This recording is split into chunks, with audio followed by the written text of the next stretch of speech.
And Zach, that's very important. You remind me at the beginning of the next episode to do my Cardi B bit. Hello, we're recording. Cardi B? Yeah, we're doing the Cardi B bit in the next episode. Zach, it's me. Hi. We're doing a thing. We are indeed doing a thing. We're I think doing we've it. talked about doing a lot. I don't know if have we talked about doing this on like one of our videos? I think so. I don't know. We Somebody definitely can. talked about it a lot to each other when there wasn't a microphone. Yeah, somebody can fact check us. In order to do that, they need to watch all of our videos through again. Have fun with that. Zach, this is a series. We're starting a series. We're starting our first actual series. This series... I dispute this is our first actual series. Yeah, but this one's going to have numbers in the title. Yeah, I suppose, yeah, that's true. Welcome to The Good Dragon Show. Hold on, I'll even write it down. That's the level of production quality you're getting. The Good Dragon Show? Question mark, question mark? This... I think you're more confident in that without the question marks than I am. I'm just excited. More. I'm just excited. This is The Good Dragon Show. We question mark. Are discussing, this is The Good Dragon Show episode 0, where we will be discussing House of the Dragon and then the crazy that happens there. It's either going to be... Congratulations, you're the person who swore on the first 5 minutes this time. Damn it! It's either going to be a really good show, or it is going to be another dragon show. The good news is I feel like if they mess up on this one, they're going to do it real early, and it's going to be like, predictable. Right, they can't. It's literally impossible, Zach. And I didn't want to do this, right? I didn't want to talk about Game of Thrones at the beginning of this episode, but I will. It's impossible for the first season of House of the Dragon to be anywhere close to as bad as Game of Thrones. Because Game of Thrones wasn't as bad as it was because of the writing or the direction. It was as bad as it was because of the setup. Yeah, I mean, it can be as poorly written and haphazardly put together as the last season of Game of Thrones. That is entirely possible. It will not have had half a decade of goodwill to burn by the time it got there. It literally can't hurt that bad. It literally can't. This is going on a date and finding out that somebody is completely off the rocker versus being in a loving and caring relationship for 4 years and then having it devolve into something absolutely not the same.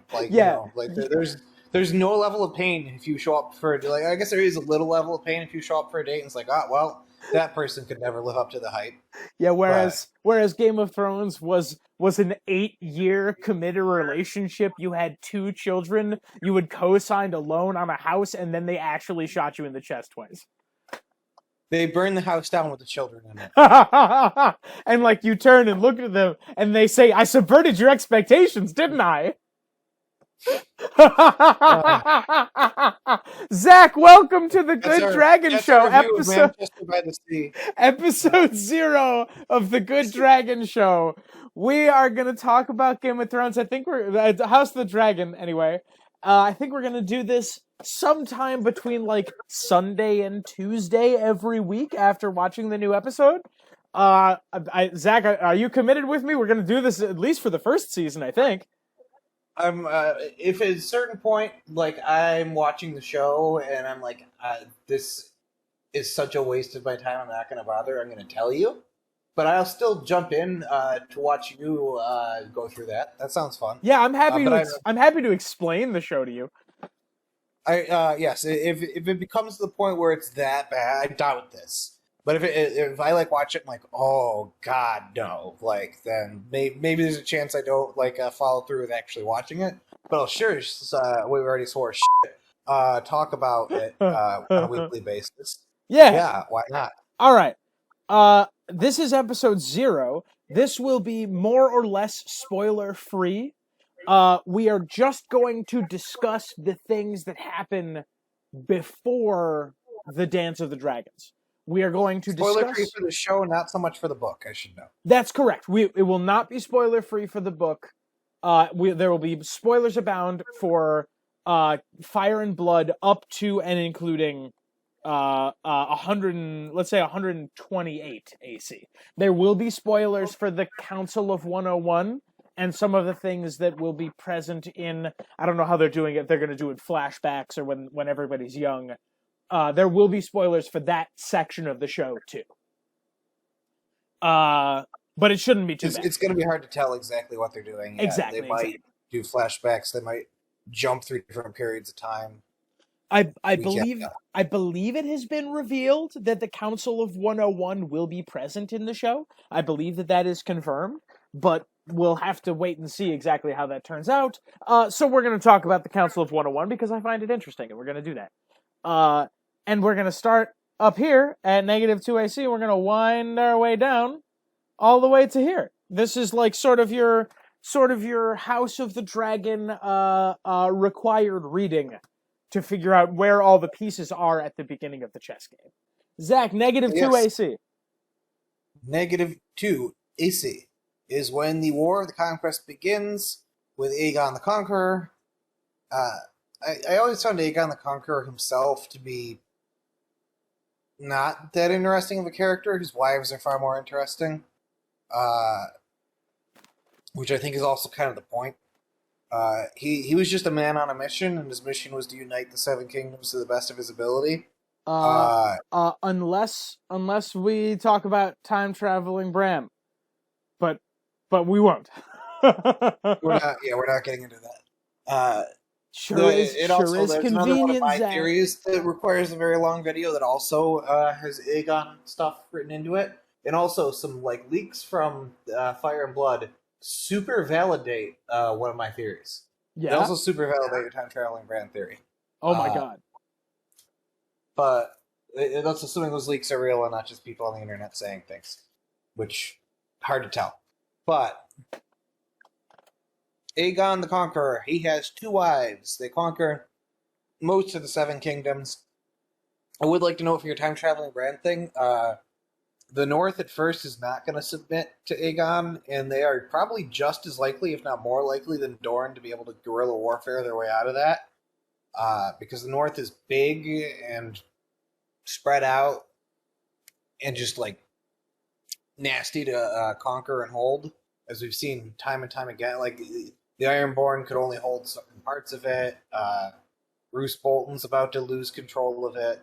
Like their ability to resist leaders they don't respect has been noted. Hey, but how do you know Roose Bolton isn't going to win? You know what? That's fair.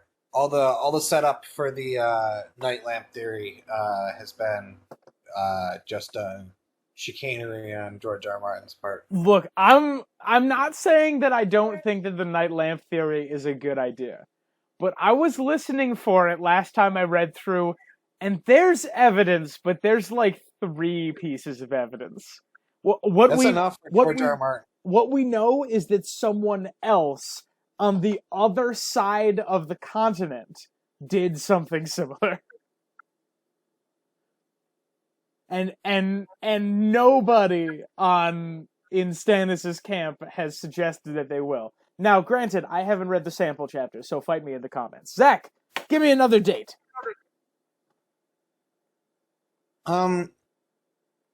Let's talk about sex, baby. I don't know if I can. Dates is going to be difficult. I don't want to do it timeline-ish. I think we don't need like specific dates there. I think we can just sort of like flow through from here to there because the story is more important. I want to talk about Aegon's kids. Okay, who you got? I find this fascinating. He has 2 kids, Aenys and Maegor. Aenys and Maegor. All right. Aenys and Maegor. We'll do it this way. We'll go over here. Tap, shoot. Tap, tap, tap. Children of Aegon. The Conqueror. I like them as characters, and I loved their whole arc. If I recall correctly, Maegor is the child of Visenya, and Aenys, the elder brother, is the child of Rhaenys. Yes, that's correct. And Rhaenys died in Dorne, and then Aegon the Conqueror died, and then there was this whole succession dispute, which is really thematically relevant to House of the Dragon. Yeah, it's the first Targaryen succession dispute. They get through one king and they immediately have a succession dispute. Yeah. The Targaryens are very bad about that. Yes, they really don't do a good job. So talk to me about I don't remember the story of Aenys and Maegor all that well. Do you want to go ahead and hit me with it? Would love to. So Aenys is charming. If you look at him on the Wiki of Ice and Fire, he's got some real drip in his outfit. It's all purple and gold and white, and he looks legit. He has lilac eyes, but he was very like frail and thin, and was, a like person who really loved song and dance. He had entertainers around all the time. He had a lot of charm. The ladies loved him. He could ride a dragon, but like he was less of a warrior and more of a charming leader figure.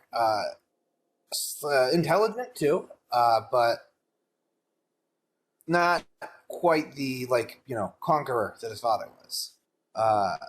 And then there is Maegor, who is the opposite.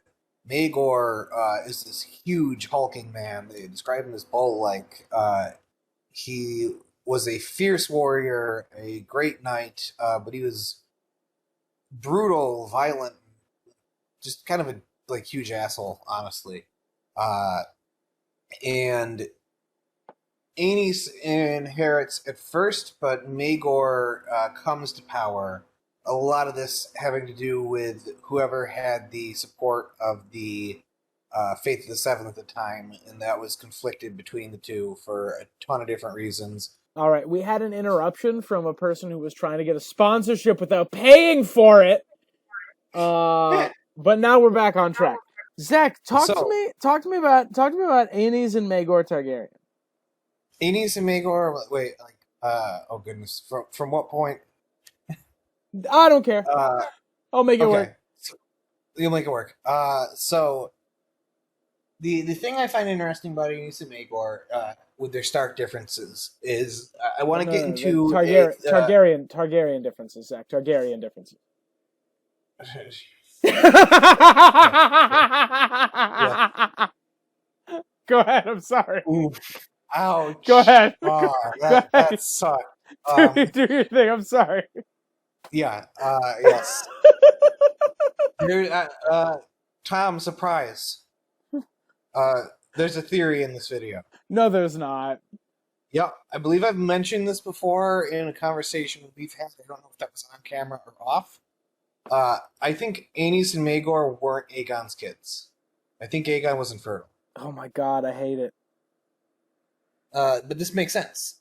Rhaenys took one for the team and fucked some other dude to make sure there was an heir. And she produced. Now I should know that Rhaenys famously had sex with a lot of people. Yes. So it's not really her taking one for the team. It's just her not drinking moon tea one time. Okay. She famously had sex with a lot of people, so this is not surprising that it could have been somebody else's kid. It's actually a point of the dispute that Maegor has later. And it would explain why Aenys was a lot more built like his mother than his father.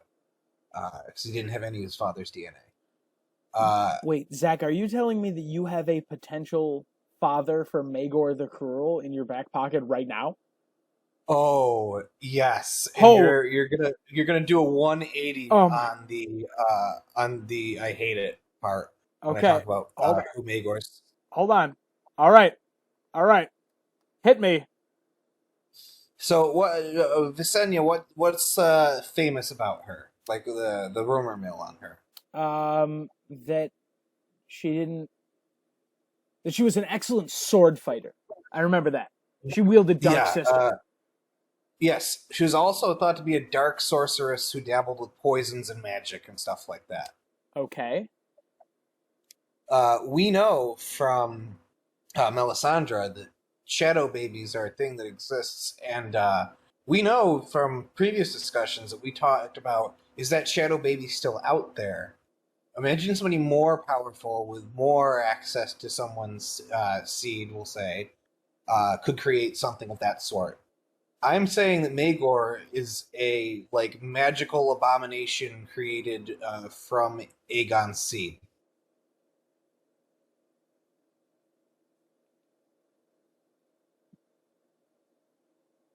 But why? It tracks. It's all of his more dark qualities that make it into Maegor, and it ties in perfectly with Visenya being this dark, brooding character who is said to be able to perform horrifying magical spells that cause a lot of dark and mysterious things to happen. Then she comes back with a kid uh, who has all these really dark, horrible qualities. And Maegor is besides being bulkier than him, he's like the spitting image of Aegon. He looks shockingly similar to him in every depiction I can find. He just looks like bulkier Aegon. So you're saying, just to make sure that I understand you correctly, Yeah. you're saying that Maegor the Cruel is a shadow baby given flesh that Visenya Targaryen created using Aegon the Conqueror's cum. Or blood or something of that sort. Yeah. I mean, Zach, you might as well commit to the whole theory. I might as well commit to him being a cum spray. Yeah. Don't backpedal at the last second. I might as well. Yeah. I might as well commit to him being a cum golem. Yeah. Oh my god! But why would you use the phrase "cum golem"? Why wouldn't you just use the phrase "ditto"? Basically, yes. He's basically ditto Targaryen. Okay. So here's the issue with that. We're diving down quite a tangent here. This is going to be a long one, everybody. I hope you're strapped in. The problem with this is that you're sort of answering a question that nobody asked, because we have an explanation in the text for why Maegor the Cruel is the Cruel. He participated in that trial of 7, and he became seriously injured at the end of it. He got cracked over the head. He got serious brain injury. He was in a coma for a month, and he didn't start doing crazy shit until after. It's reminiscent to me of the story of the railroad worker who was tamping TNT into railroad holes, and one of them exploded. It sent a spike through his brain, and his whole personality changed. I don't remember his personality changing, but that might be part of the story. Phineas Gage, that was it. Yeah, everyone after the fact said they said he was a completely different person after that.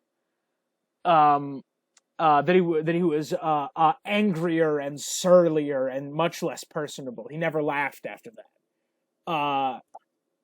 Which it makes sense given that he had a railroad spike driven through his brain. But never mind. That I thought that was the definition that we were working with. That was the explanation, I should say, for why Maegor the Cruel is the Cruel, because he had a very serious brain injury. Zach, oh my god, wait. Maegor the Cruel had a near-death experience, and then he slipped into a coma. How old was he when this happened? 17, maybe?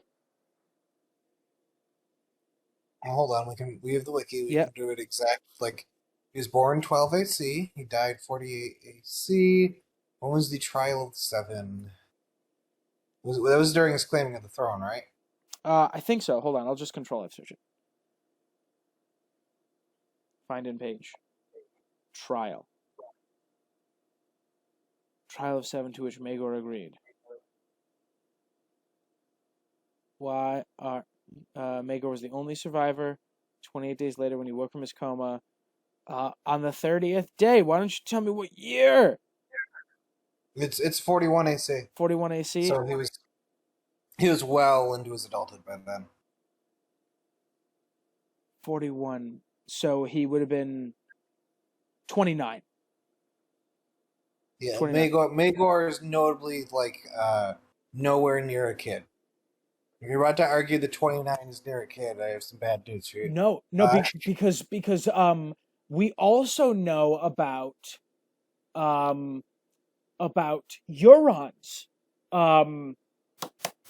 near-death experience. We know that that happened to him when he was an adult. Huh. I thought that was Aaron's near-death experience that happened when he was an adult. That too, but that one doesn't read to me as like mystical in any way. That one just reads to me as like he became pious after he nearly died. His reaction. That's right. Aaron's reaction to nearly dying is a very human reaction. Euron's reaction is not. Euron near death experience. I can't remember what it was. It was like, it reminded me of the story of the Sirens, where the person who encountered the Sirens in Greek mythology like tied himself to a mast and put wax in his ears. Yeah. Euron Greyjoy. This is actually a great tangent. Everyone bear with us. No, I promise that I do not want the Game of Thrones wiki. I absolutely promise. Absolutely promise what now? That I do not want the Game of Thrones wiki. I want the wiki of Ice and Fire. Yeah, and the wiki of Ice and Fire is the only proper wiki. No, we know that Euron was crazy at least from childhood. Because yes, because damp hair tells us all about that. Yes, we do not need to go into that, but yes.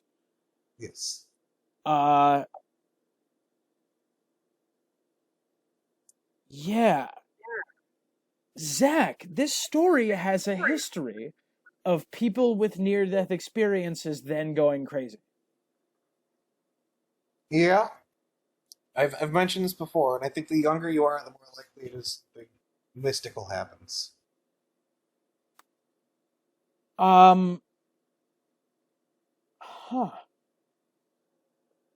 It's Zach, this has to be thematically connected, right? It has to be thematically connected to Bran and like Patchface.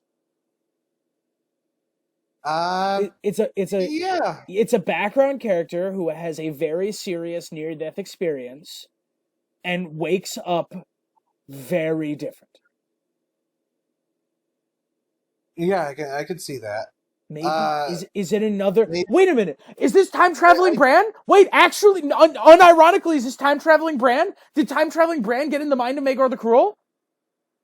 I don't know. It depends on what like his goal is, because he kind of like sets a precedent of like violent deposing people of power in Westerosi history. Zach, it legitimizes coups. Did he Hodor Maegor the Cruel? Maybe, I don't know. It's a possibility, but like I do want to say Maegor was like a bad person before he got hit on the head. Like he becomes significantly worse, yes. But like he was already like in exile, took Blackfire with him, was like marrying people like an extra wife even though he wasn't supposed to, and was not like an especially like friendly and likable person for this. Yeah, but he didn't start like openly butchering people. Sure. And somebody in the comments, please correct me if I'm incorrect about this. I don't think that he was openly butchering people until after his near-death experience. From my reading, I remember that being correct also. He gets in there and immediately like shows his true colors, but it could also be the case that this was due to the head injury. and it could also be, and like we know, and at the very least, there's precedent we know in Hodor's case that head injury is code for supernatural contact. That's true. Right? At least in one instance, yes. Yes. Yep. Hodor is quote unquote kicked in the head by a horse. We don't know if in the books he literally is and falls unconscious and then gets Hodored. Or if, like it is in the show, that's just like revisionist history on the part of the people around him, right? Just unreliable witnesses. They were trying to find an explanation after the fact, like he had been kicked in the head by a horse like a week before that happened. Yeah. But I don't actually think that it's unlikely that he actually did get kicked in the head by a horse and then Bran popped inside his brain. Because that's how it's worked in every case, right? That's how it worked with Patchface, and that's how it worked with Bran. If it worked with Maegor the Cruel like that, that's how it worked with Maegor the Cruel. Yeah, entirely possible. Maegor the Cruel? Maegor the Crow? Maegor the Crow? Maegor the Crow? Maegor the Crew? Maegor the Crow. You're gonna walk into that one eventually. Maegor the Crew. Maegor the Crew. All right, calling the tangent there. All right, I'm gonna put our memes as far to the corners as I can. All right, talk to me about the wives of Maegor the Cruel. Maegor did not say women's rights very often. Maegor, well, let me get back to his page because we were jumping all over the place there. We went to some weird places. This man had certifiably like 6 wives, and he just could not create children, which is another point towards the he wasn't fully human argument. He legitimately gave birth to horrifying monsters. There is like literary precedent for that. Individuals that are less human, that are like manufactured, are less likely to be able to have healthy children. Yes. If he's some sort of like dark homunculus sort of thing, his children being like these scary looking monster things could be evidence of that. That's something that they talk about with the kids that he does produce. They let me see if I can find a description on here. Stillborn monster. I think one was dragony. They're dragony. When they were legless and armless and had both male and female genitals. Yeah, like all sorts of interesting things going on with his stillborn kids. But yeah, he has throughout his life 6 wives, including the Black Brides, he wed 3 people in a single ceremony, all of whom he did not, they were not on board with marrying him. They were basically taken hostage. Yep. And they were all taken because they're proven to be fertile. They had fathered healthy children before. And they, one of them was even named Jane Westerling, which is interesting. Ooh. Yeah. Yes. So am I correct in saying that he had no children? He had no children that survived being born. All right. There is a rumor that there is an unnamed man-at-arms listed as an alleged child of his through a common small folk, but that is probably just some sort of rumor or something of that sort. Every child we can certifiably say Maegor had was stillborn, which goes back to he was never fully human theory. I think that's the strongest piece of evidence towards it. But I do want to talk about another little tangent here. King Maegor was killed by a chair. Killed by a chair. Yep. He was, in fact, Yeah. killed by a chair. So he was found dead on the Iron Throne with his wrists cut and like parts of the spiky, swordy parts of the throne stabbed through him. There's some theories here. Some believe that he killed himself, although most people consider that quite unlikely, is my understanding, based on his personality. There's some theories. He doesn't seem the type. There's been theories that he was killed prior, and they like shoved him onto the throne as insult to injury. There's theories that people like got him while he was sitting in the chair and just shoved him in the right direction. Yeah. And then there's my favorite theory that the Iron Throne killed him. That the Iron Throne like straight up is alive and killed him. Which is an interesting theory. Oh, then like the hold on, the Iron Throne is like a tentacle-y thing. It's a mimic sort of thing, yeah, and like it can just eat you. Yes. I love this show. Yes. Tentacles. All right, Zach. And then, am I correct in saying that Aenys' son takes the throne after that? Aenys is dead by this point. Yeah. Maegor took care of it. Aenys dies. His wife and children, some of them, escape and go into hiding. And this, according to our timeline, which I'll jump back to. Let's see. Let's go back to Fire and Blood here. Fire and Blood. That is the period where we go from... And I skipped all the stuff about the Faith Militant that was going on at this time. I do love the Faith Militant stuff, but I don't think it'll be super relevant for House of the Dragon. What do you think? It's possible it could be, but it's very specific to that time period. There was the Warrior's Sons and the Poor Fellows. The Poor Fellows were supporting Aenys. The Warrior's Sons were supporting Maegor, if I remember correctly. And Maegor outlawed outlawed faith-based military organizations, and that I don't think is relevant for House of the Dragon, but is relevant for the main series, but because Cersei, in her infinite wisdom, has unillegalized them. Yes, she brought them back. Yeah. I think it was Jiharis who finally made them illegal, like fully, and then sent a ton of them to the wall where they caused issues later. But that's not super relevant to where we're going.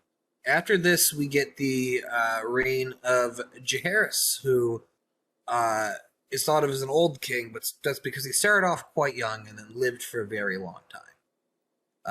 He ascended in 48 AC, and he reigned all the way until 103 AC. So the bulk of what is happening in this prelude is the reign of Jiharis, and I'm in his chapters right now, and it begins with Aegon conquered the Seven Kingdoms. Jiharis made them whole, which is not true because he didn't conquer Dorne, but like he had such a stable reign that it made that Aegon's conquest could last, because just about every other time there was a power struggle, there was whisperings of like breaking free of Targaryen rule. Jiharis pretty much put a stop to that for a very, very long time. Yes. He essentially made it so that in order to get rebellion back, somebody needed to fuck up real bad. Yes, pretty much. A non-Targaryen infighting rebellion was less likely. Support for the Iron Throne really solidified under his rule. Yeah. So the after Maegor dies, there is this there's 3 chapters that I think are supposed to be, not 3 chapters, like maybe 10 or 15 pages under the Regency, of Baratheon and Jaehaerys' mom. I don't know which Baratheon that is, but it's one of them. Hold on, And wait, no, I have it right here. I like this character a lot. That character's name. Hold on. It's Rogar Baratheon, there we go. who I have a theory about. It's very dumb, but I have a theory about All right. And there's this period under the Regency before Jiharis ascends to the throne that I think is supposed to read as nice and like sweet between Jiharis and Alysanne, where the two of them are like dating for the first time, but just reads to me as kind of gross. with Jiharis and his sister. Yes. Yes, Uh, like this, like okay. super romanticized teenage romance between a 15-year-old and a 13-year-old that I'm just super not a fan of.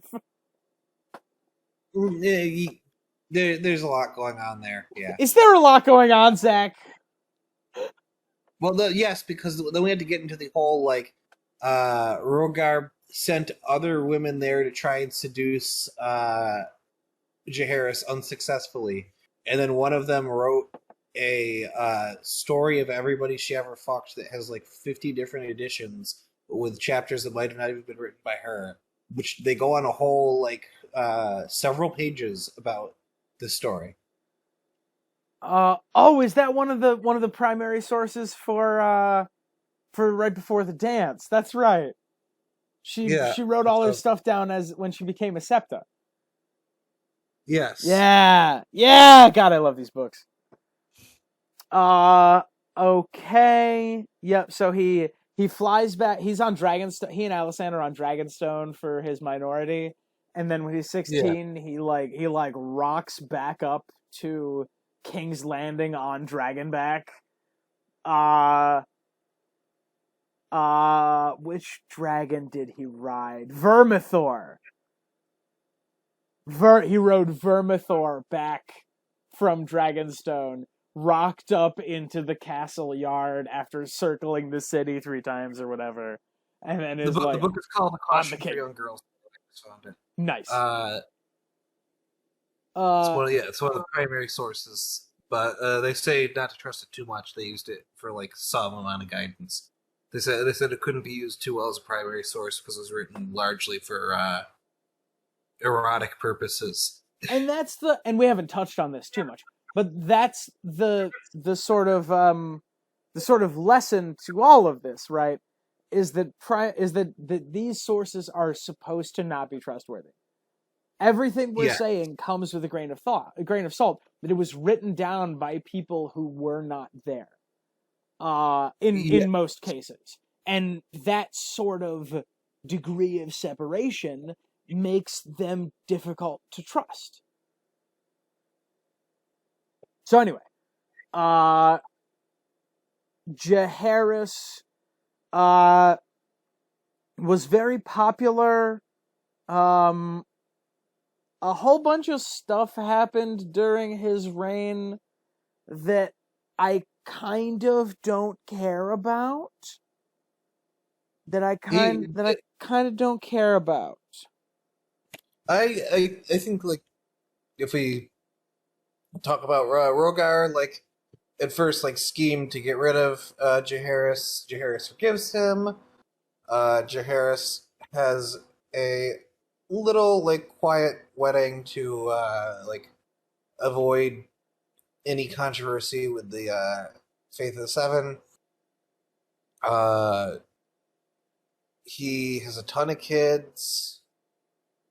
A lot does happen. He has an abundance of heirs, which will lead to things happening later. Yeah, that's the first thing that I really want to talk about, by the way. And there's some like minor events that happen during his rule, but I'm sure people are gonna give us some shit for like not mentioning some things that are probably more important than that. But the Council of 101 is very important to the Dance of Dragons, so I think we should just jump to that. Hold on, I'm trying to find it here. What are they called? The first Quarrel. the first quarrel. This is the first thing that I really want to talk about. So, Alysanne and Jiharis have a couple of times over the course of their 60 or 70 years of marriage when they fight real bad. These are called the first and second quarrels. The first quarrel I really want to talk about. So, the beginning is the first quarrel when blah, blah, blah, blah, blah. Rhaenyra Targaryen is born. The queen had lost 3 of her daughters. Blah, blah, blah, blah, blah. Oh, no, I'm sorry. I'm looking for the second quarrel. The second quarrel. There it is. The first quarrel is that Jiharis will not forgive his daughter Sarah, who is working in a brothel across the Narrow Sea. It's the second one that we're talking about. Yes, okay. The quarrel began in 92 AC when Jiharis decided to pass over his granddaughter Rhaenys, the only heir of his deceased eldest son Aemon, in favor of his son Balon in the line of succession.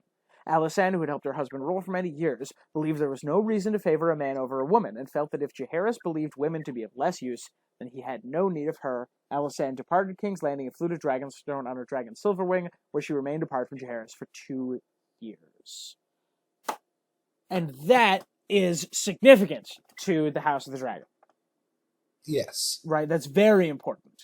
Because one of the major themes of the House of the Dragon, the in-text presented reason that the House of the Dragon occurred is a discussion of sexism, right? It's a discussion of women being passed over as rulers. Yes. No, I should note that it's not quite that simple. My Yes. understanding, it is. It's reductive to say that that's the whole thing, but yes, that is the reason that's the in-text reason that the audience is supposed to draw first. Yeah, and there is some legitimacy to their point there. He was not willing to gamble on a child when he had a son who he knew would make a good king, but we don't know for sure whether if that child was a boy, if he would have made the same decision. So sexism very well could have been a part of it. We just don't know for sure because we don't have a direct primary source. So, Rhaenyra Targaryen is passed over as heir. I believe, and will you please check me on this? I believe that Rhaenyra Targaryen is often referred to as the queen who never was. Let's see. I think that's this character.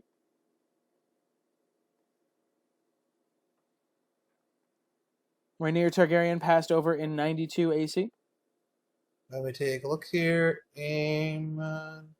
Issue Rhaenys Targaryen, the queen who never was. Yes. Yeah.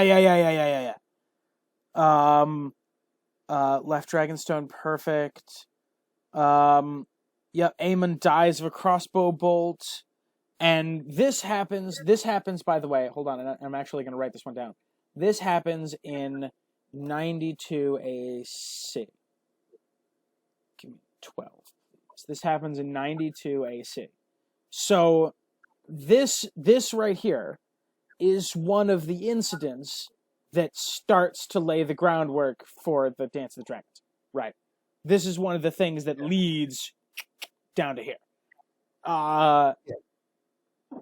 Well, she becomes entangled with people who are very important in the Dance of Dragons. Yes, and I believe I'm very confident actually that she's going to be a major character. She's going to be a player.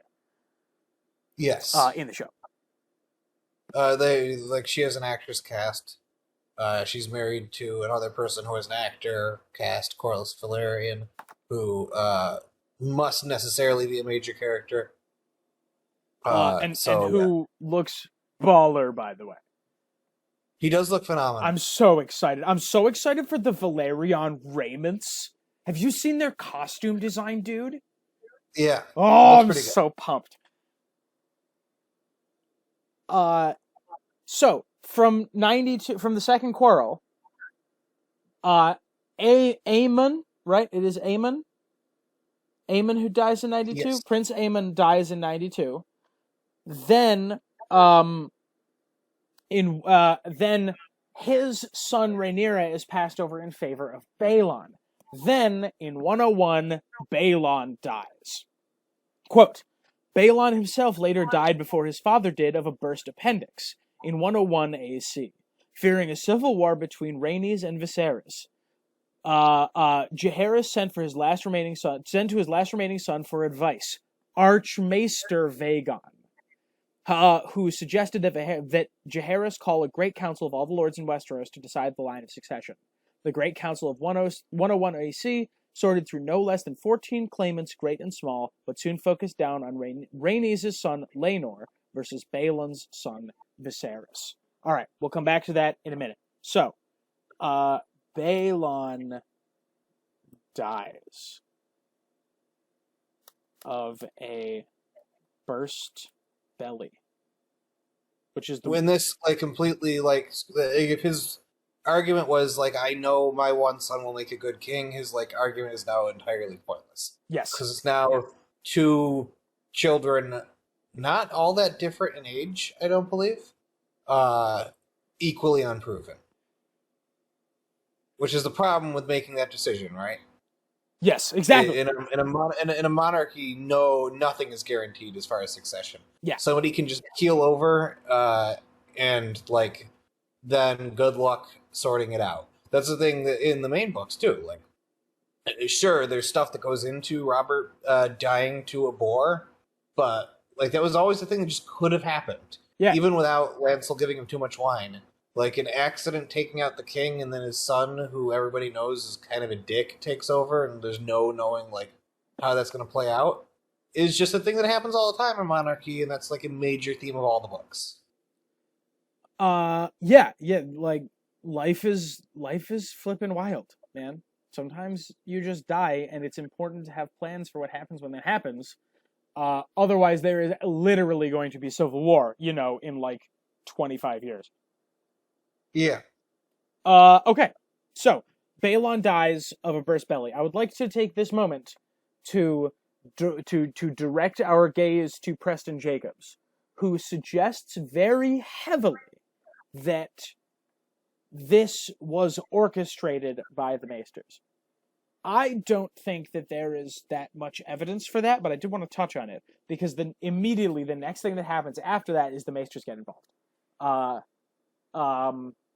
Jiharis calls Vagon, says, hey, what should I do? Balon dies. And Vagon says, you should hold a Great Council.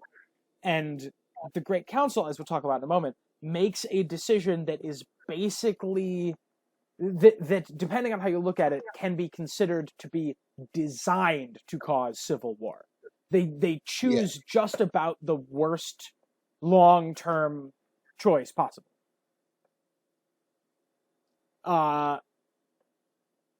Which is interesting.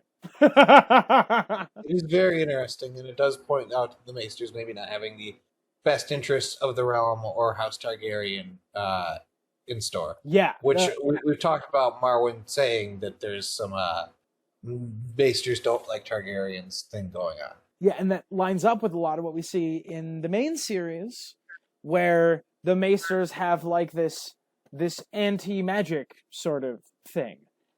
Preston Jacobs makes the argument that the Maesters have orchestrated not just this succession crisis, but the Dance of the Dragons as a whole, to have dragons fighting dragons so as to kill as many as possible. That lines up with what Marwyn says. Who do you think killed all the dragons last time? Preston Jacobs asserts that it was the Maesters by orchestrating this war.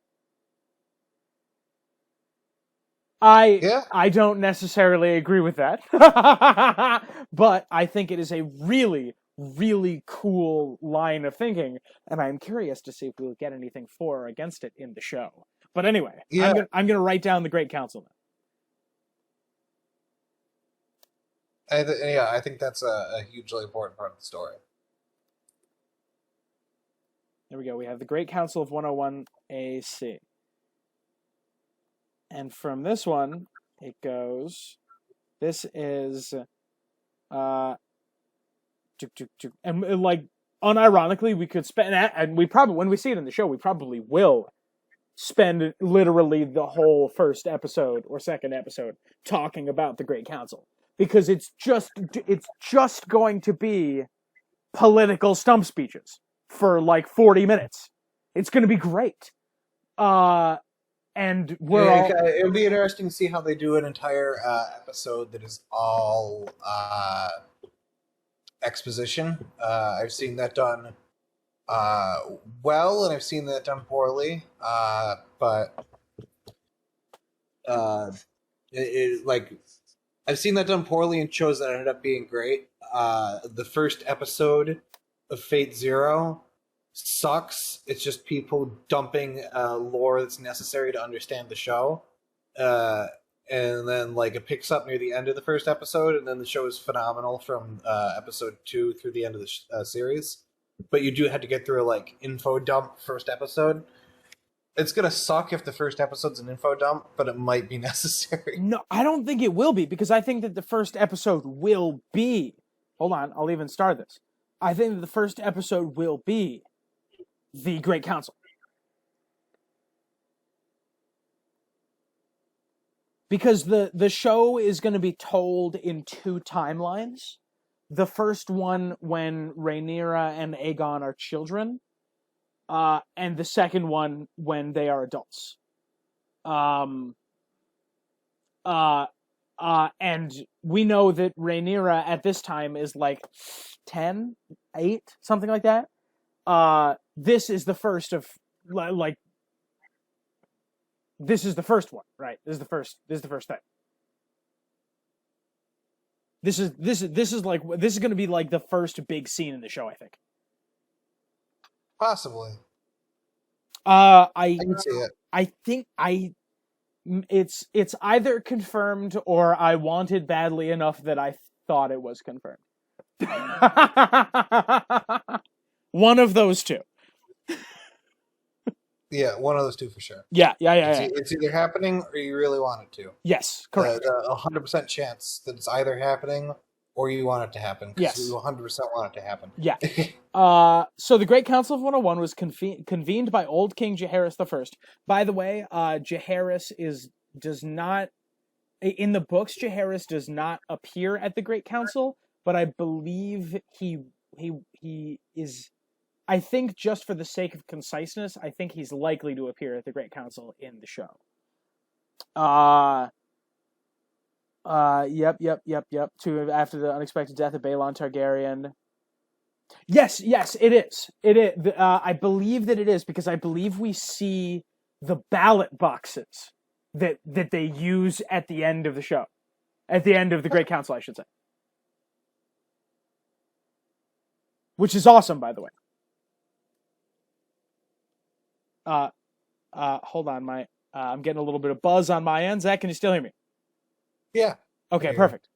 Yeah, I believe that it is the case that we see the ballot boxes used to vote.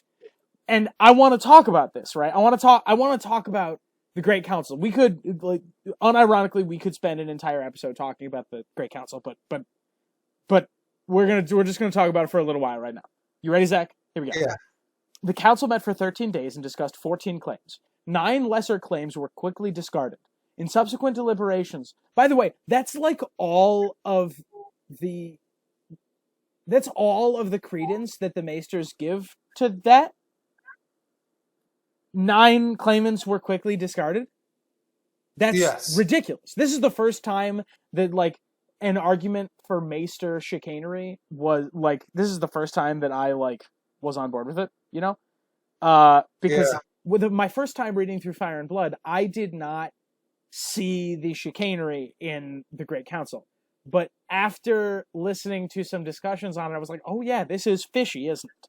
9 lesser claims were quickly discarded. What the hell does that mean? What does that mean? There's a lot there's a lot that Maesters are shoving under the rug there. That's like saying there was a Democratic primary in 2020, but it doesn't matter. They ended up with Joe Biden. A lot fucking happened. Yeah, there was a lot. There's a lot in there, Zach. Yeah, There was a brief Michael Bloomberg campaign. It's important for us to talk about Peter, Judge of Booties. That's relevant. Yeah, Amy Klobuchar should get name dropped. Furthermore, Archmaester Vagon was passed over due to his vows, and Princess Rhaenyra and her daughter Laena were passed over on account of their sex. Period. That's it. That's it. That's all the credence we get to Rhaena, the queen who never was. Rhaenys, I'm sorry, the queen who never was, and her daughter Laena Velaryon. Which is a lot like saying Bernie Sanders won a lot of early states, but then didn't win. Yeah, like we just passed right over that. This, by the way, is Rhaenys Targaryen, wife of the sea snake, of Corlys Velaryon. Yeah, that could have been the ruling couple, Zach. If it had moved, like, why were they passed over? The Velaryon family is a noble family, and even if you want to pass over the women in that line of succession, you can pass the throne to Rhaenys and have her co-rule with Corlys, and then even if you want to do that, you can pass over Laena for her other son, Laenor Velaryon. Yes. But they are just dismissed. We just dismiss them. We just move on. I don't like it, Zach. I don't like it. Yeah, yes. The Lords assembled then focused on two major candidates. Prince Viserys Targaryen and Rhaenys' son, Laenor Velaryon. Sorry, I got mad without reading the next line. Primogeniture favored Laenor, as his mother, Princess Rhaenys Targaryen, was the daughter of Prince Aemon Targaryen, who had been the eldest living son of King Jiharis. Yet proximity favored Viserys, who, in addition, had been the last Targaryen prince to ride the dragon Balerion before the dragon's death in 94 AC. On the other hand, Laenor had recently acquired a dragon of his own, Sea Smoke. This is another of the things that is suspect, right? It's weird. Why do we care what dragons they ride? You're at the Great Council. There's Northmen here, there's Riverlords here, there's Stormlanders here. Which dragon they ride isn't as relevant, isn't the primary focus here. And it's being played like it's one of the major pieces.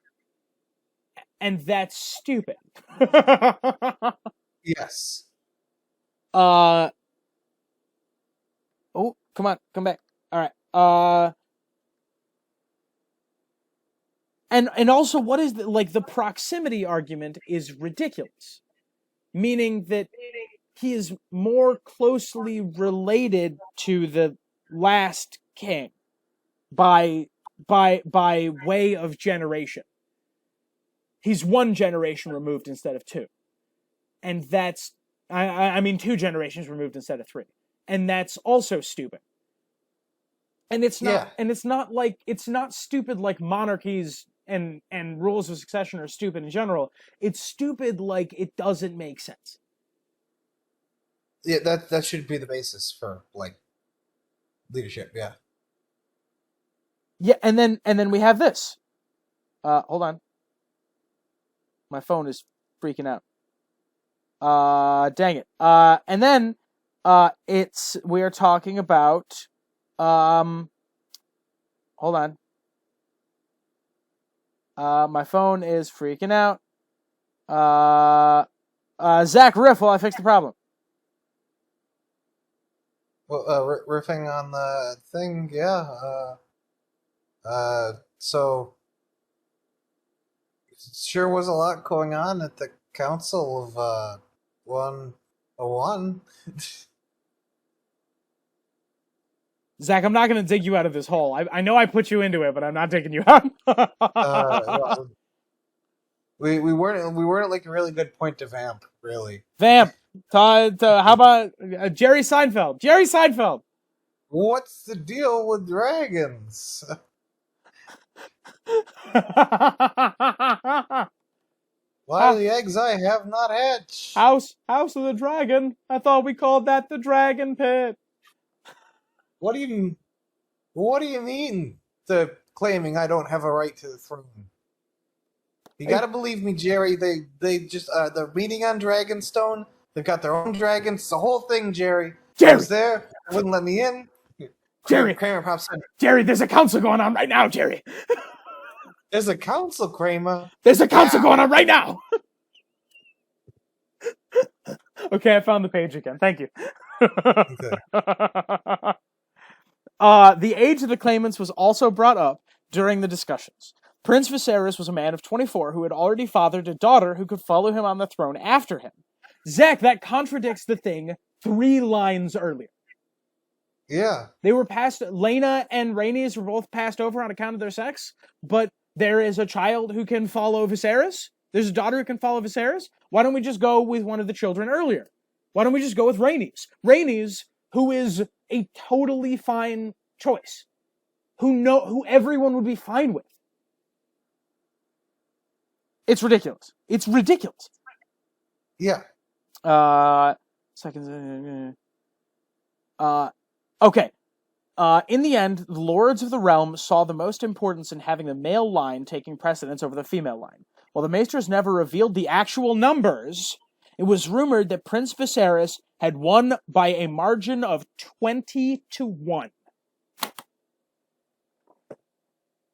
That's another thing where it's like interesting. We also now know how many people were voting. Interesting. If You that's say true. you say interesting. I say bullshit. Those are some Vladimir Putin numbers, Zach. That's true. Bullshit. You'd think if it required a council in the first place, the vote wouldn't have been so decisive. Yes, exactly. You're telling me that the lords of the realm, swung 95-5? You had a vote with hundreds of people at least, and they swung 95-5. Dude, the Valerian family is large enough that they could have swung that vote on their own away from 95-5. Plus, only one Valerian was voting. We don't know exactly who was voting there, do we? And that's the rub, right? The rub is we don't know who was holding the ballot box. And any vote that comes out that clean makes me think it's dirty. Yeah. I would not disagree with this. Those are some rigged ass dictator numbers, Zach. Absolutely not. You didn't. Excuse me. I believe you have neglected to allow me my legally mandated election inspector to be in the room while you're counting the ballots. Actually, or they stacked the council. Like they knew there was contentious, and this entire thing was a show, right? The which goes to the Vladimir Putin thing, right? There is a serious amount of people in Russia who do not like Vladimir Putin. It might not be enough to win an election outright. That's tough to say.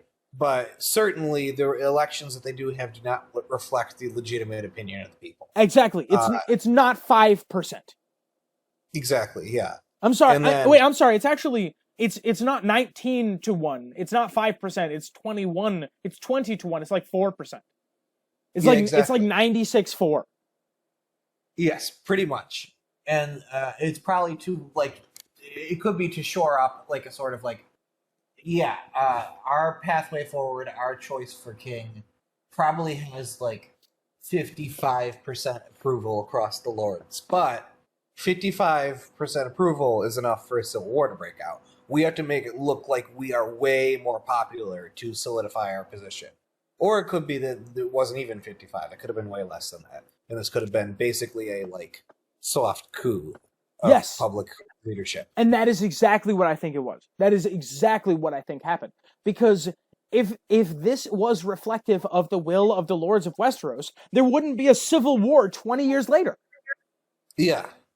Because it's the same characters, Zach. It's the same actors. It's either literally exactly the same political actors or their immediate successors. If it had been 95-5, there wouldn't be a succession crisis 25 years later. Yeah. Yeah. Yeah, there it is.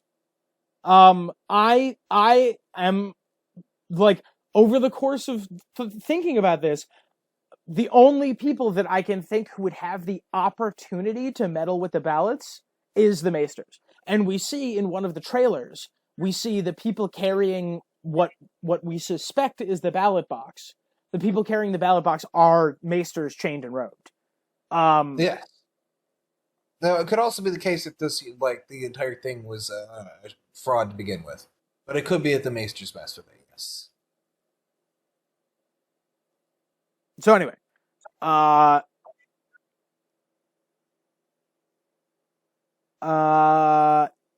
I think if the Maesters, like, did rig it, they would make it so it was harder to say for sure that happened, right? Like 20-1, like all two people need to do is realize they both voted in the one and they know that the vote was fake. Exactly. Listen to this. Those who had voted for Rhaenyra were mostly limited to the Valerians and their close allies in Blackwater Bay. The Celtigars, the Bar Emmons, as well as the Baratheons, open parentheses, as Rhaenys' mother, Rhaenyra's grandmother was Jocelyn Baratheon, close parentheses. Rhaenyra was also supported, however, by the Starks and their major vassals, House Manderley and House Dustin, as well as House Blackwood from the Riverlands. Zach, those families together make up more than 5% of the realm. You're telling me that the Starks and now remember, this is not just the Starks, right? It's because this is not a black box vote. This is a debate. There's a debate on the floor where claimants are brought forward, and there is time for votes to be whipped. This is the Starks and their major political allies, the Valerians and their major political allies, and the Baratheons and their major political allies. That is all of the North, all of the Stormlands, and all of Blackwater Bay. You're telling me that that's 4%?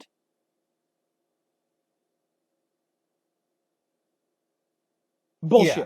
Bullshit. I call bullshit, Zach. I call bullshit.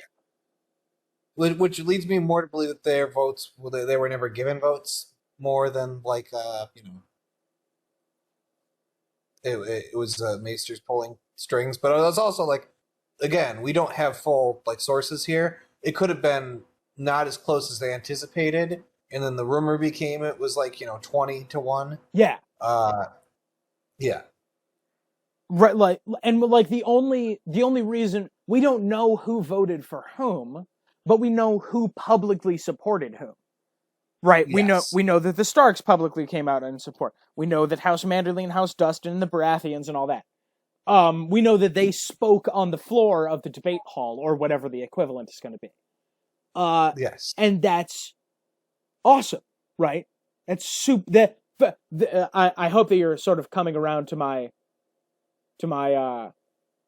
position here, where I'm really, really, really damn excited for these scenes in particular. Yeah, I mean, like a political Zach. It's going to be a political debate scene. It's going to be season 1 of Game of Thrones. It's going to be Renly big dicking it in front of Stannis on top of that hill, with Catelyn looking on, except like 50 times as big. Yeah.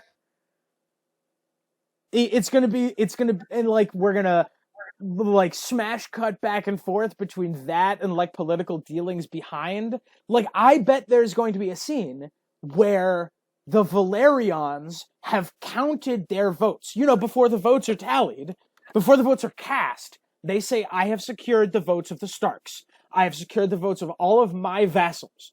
I have secured the votes of all of the Baratheons and the Stormlands. I think that, and I've taken account, that gets me to 53. I think that scene's going to be in there, Zach. They're going to look at each other and say, I have secured us 53. Yeah. And then the votes are going to come back. The Maester is going to walk out, and the Maester is going to say, I'm so sorry, it was 90, by a margin of 20-1, it's Viserys Targaryen. And, like, no one is going to know except for the couple of major players, right? Except for Corlys Velaryon. Yeah. Who's going to say there's no way that's how it played out? Exactly. Yep. And then like, it's like, well, prove it. And then it could be the case that some of the people he thought were in his camp voted against him secretly, and then they're not going to say publicly, and he can't quite prove it. That's interesting. I like that Yeah. a lot. Yeah, dude. Oh, I found that unnamed man at arms you were talking to who was supposed to be the son of Maegor the Cruel. He was one of the claimants. Huh. Let me list the claimants here, right? Prince Viserys, right? Laenor Valerion, Princess Rhaenys, fine. Archmaester Vaegon, fine. An unnamed bastard son of Princess Sarah, three unnamed bastard sons of Princess Sarah, an unnamed nobleman, an unnamed man-at-arms, an unnamed hedge knight, and that only gets us to 11. There's 3 more that they literally don't even mention by name. Huh. There's some chicanery around here. Yeah. There's some nonsense, Zach. There's some nonsense, and I'm psyched about it. Same here. Yeah. Okay. Moving right along. While he was not president for the final deliberations, King Jiharis honored the vote and named Viserys the new Prince of Dragonstone. So Viserys is chosen as heir, and we can move on finally. Sorry to go on such a rant about the Great Council. It is one of my genuinely, it's one of my favorite things in fiction. It's like medieval politics with dragons, right? It is the embodiment of everything that was great about early Game of Thrones. Yes. And I'm so excited about it. And if they cut it, I'm gonna be really deeply sad. All right, Zach, you want to move on to the reign of Viserys the First? Yeah, although I feel like that's gonna be a lot shorter. Yes, Viserys the First. This is the last section, right? This is the last section. Yeah. The reign of Viserys the First. Viserys the First ruled from 103 to 129. Let's see here. Succeeded his grandfather after his grandfather died in 103. We now have to talk about the High Towers. It is during this time that during the last years of the reign of Jiharis the First Targaryen, when Alicent Hightower becomes a real major player.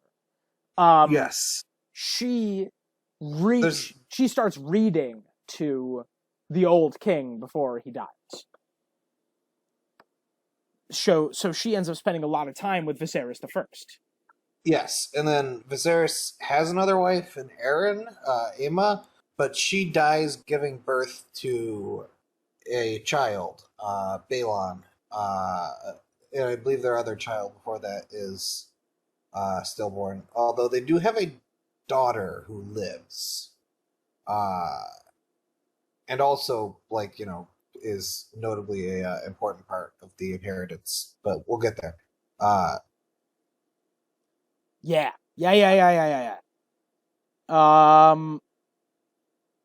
Because that's the real rub, right? Okay, so yeah.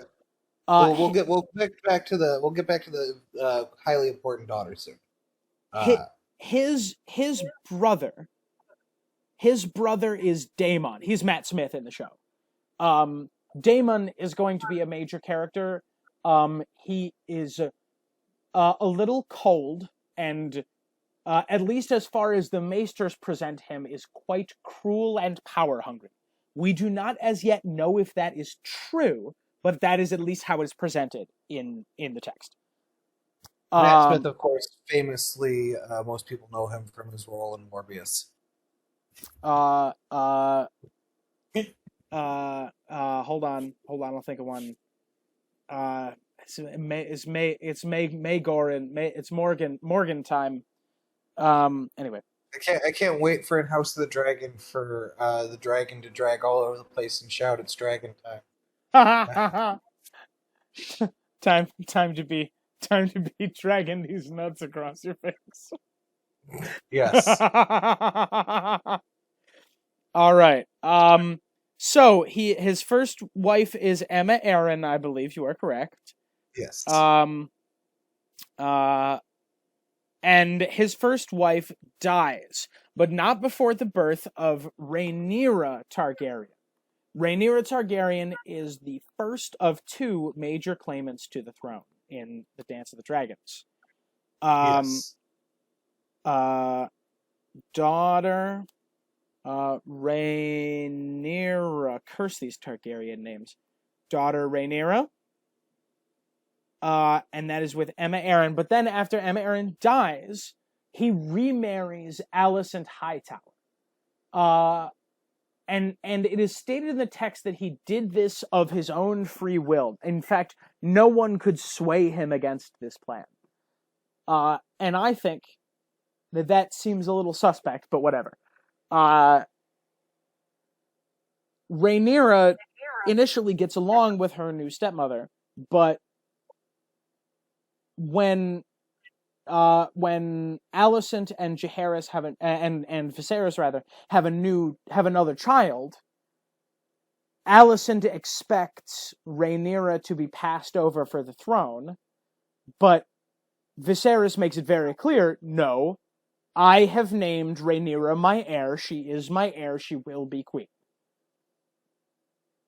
And this is the other part that declares Rhaenyra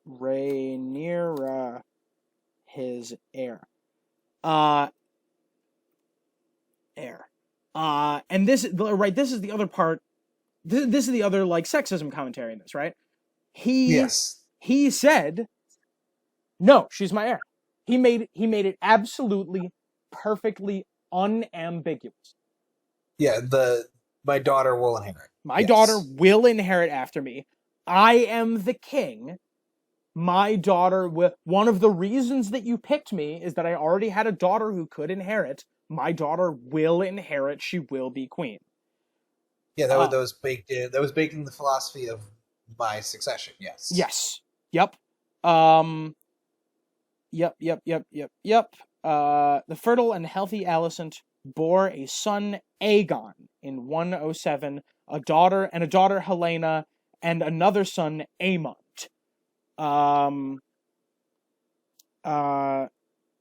Children, Aegon, Helena, and Aemond. Aemond will later be known as Aemond One Eye for people who have read the books. That's this character. And this basically right in this little section right here that I've drawn, this is the setup to House of the Dragon, right? This is what you need to know. Right down here. I'm going to redraw that because that looks like garbage. But Viserys I has a daughter with his first wife and says, my daughter is the heir. He then has more children with his second wife and says, no, you guys are not the heir. My daughter is the heir. And then... And this, because the Hightowers are such a prominent family, they obviously want somebody who has, Hightower blood on the throne. Yes, well... So that's an aspect of it. Well, it depends on your philosophy. They either want a Hightower on the throne, which is like the sort of the inference we're supposed to take from the text, or there is an entire Old Town conspiracy between the Maesters and the Hightowers of the Hightower, and they are all working together to orchestrate the Civil War, which fits textually, but not necessarily thematically, at least not as I've read it, because that means that Amon Hightower, whatever Alicent's dad's name is, he was Hand of the King at the time. That means that he was fully bet it all on black, gambling his daughter's life to facilitate this war. Have kids and hope it works out to a civil war someday. Yes. Step one, have kids. Step 2, question mark. Step 3, civil war. Fine. Step 1, have kids. Step 2.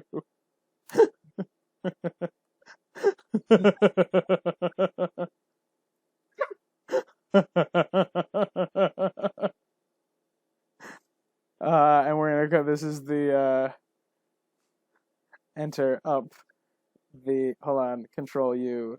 The high tower. The high tower 5-year plan.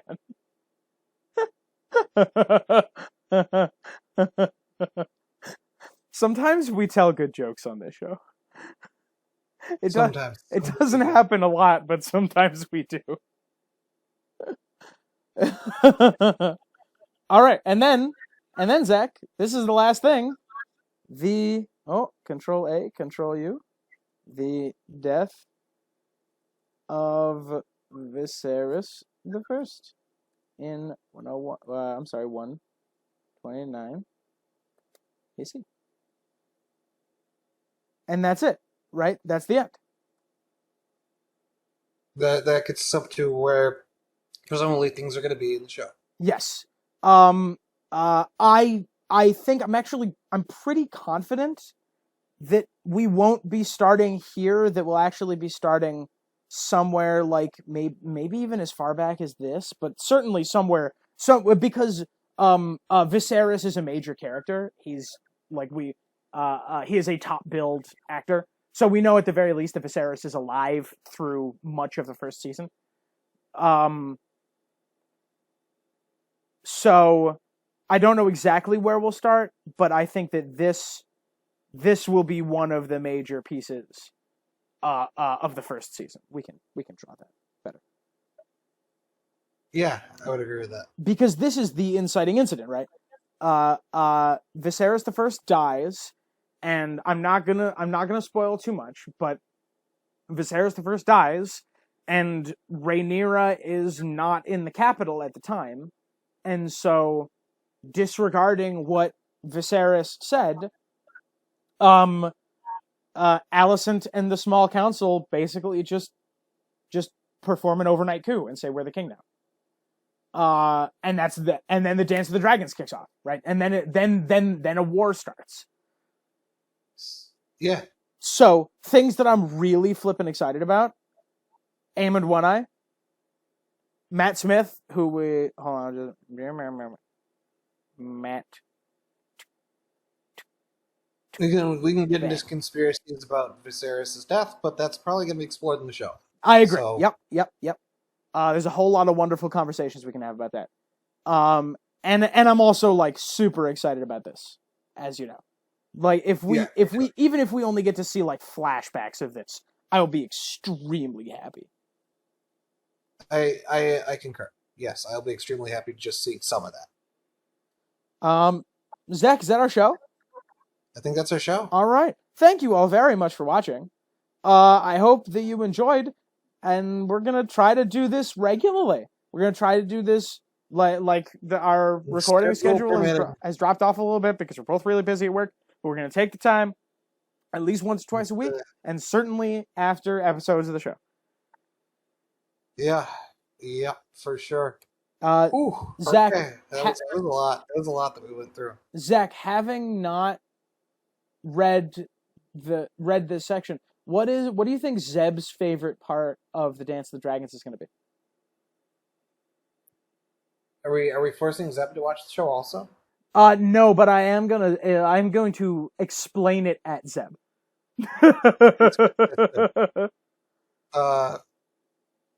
I think probably it's going to be the conspiracy theories about people potentially being murdered, and obviously any and all dragon battles that take place. And I understand there'll be a few. Oh, dude, I'm so psyched for the dragon battles. Zach, say goodbye.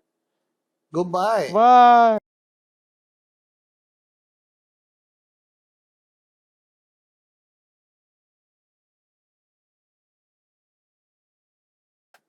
Wawa's fine.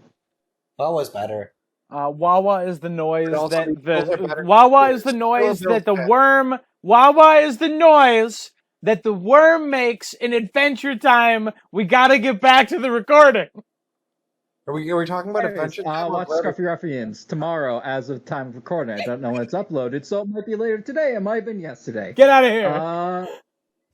Twitch.tv/Scruffy Ruffians. Thank you. I'll gladly accept the money that you sent. Well, I'm trying to hang up. You can send it to PayPal.com/